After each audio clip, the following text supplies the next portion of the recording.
என் பெயர் பி. நித்யா. நான் 9ஆம் வகுப்பு படிக்கிறேன். அரசு உயர்நிலைப் பள்ளி அந்தனூர். என் பெயர் டி. சந்தியா.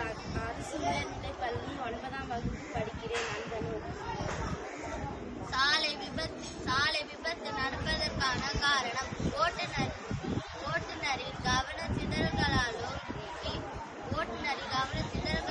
மது அருந்திவிட்டு வாகனம் ஓட்டும் போது விபத்து ஏற்படுகிறது.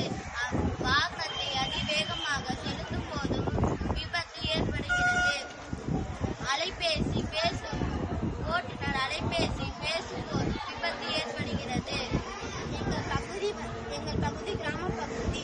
நெடுஞ்சாலையும் கிராம பகுதிகளும் இணையும் பகுதியில் அதிகமாக விபத்துகள் நடைபெறுவதை நான் கவனித்திருக்கிறேன். இதை தடுக்க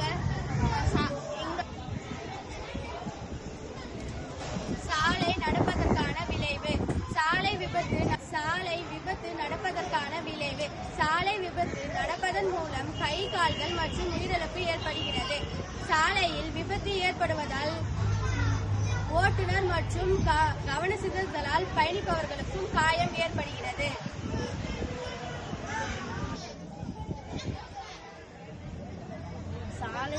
சாலையில் நடக்கும் விபத்துகளை குறைக்கும் தீர்வு. சாலையில் நடக்கும் பெரும்பாலான விபத்துகள் மக்களின் கவனக்குறைவால் ஏற்படுகிறது. மக்களின் கவனக்குறைவால் இருபுறமும் வரும் வாகனத்தை பார்க்காமல் ஒரு புறம் மட்டும் வரும் வாகனத்தை பார்த்து சீக்கிரமாக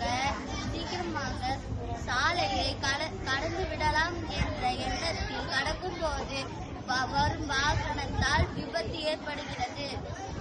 சமீப காலத்தில் எங்கள் பகுதியில் 100க்கும் மேலான விபத்துகள் ஏற்பட்டுள்ளது. இதில் உயிரிழந்தவர்களின் எண்ணிக்கை 50. உயிரிழந்தவர்களின் எண்ணிக்கை தோராயமாக 50க்கும் மேல் இருக்கும். பெரும்பாலும் சாலையில் விபத்துகள் கை,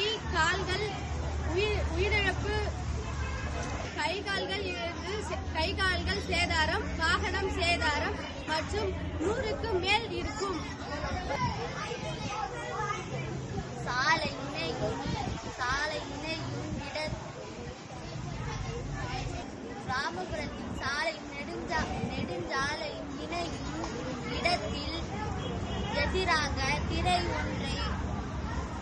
ஒன்றை வைத்து இருபுறமும் வரும் வாகனத்தை பார்த்தும் எவ்வளவு தொலைவில் இருக்கும் எனவும் வாய்ஸ் மூலம் தெரிவிக்க யோசித்தோம்.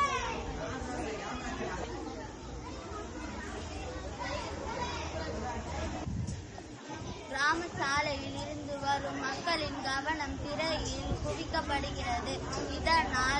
இதனால் விபத்து தவிர்க்கப்படுகிறது.